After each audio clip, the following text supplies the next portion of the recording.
తిరుమలలో మనం జుట్టు ఎందుకు ఇస్తామో తెలుసా?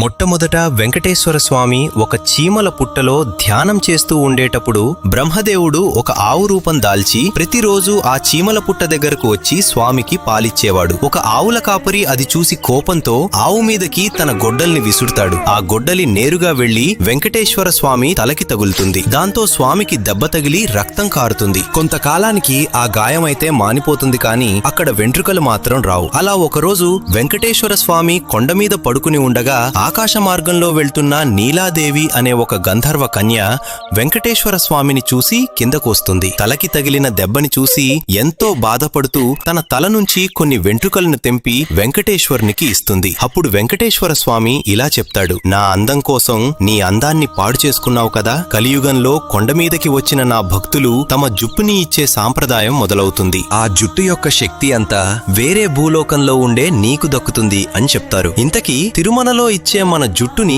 ఏం చేస్తారో తెలిస్తే కామెంట్ చేయండి. తెలియకపోతే గోవింద గోవింద అని కామెంట్ చేయండి.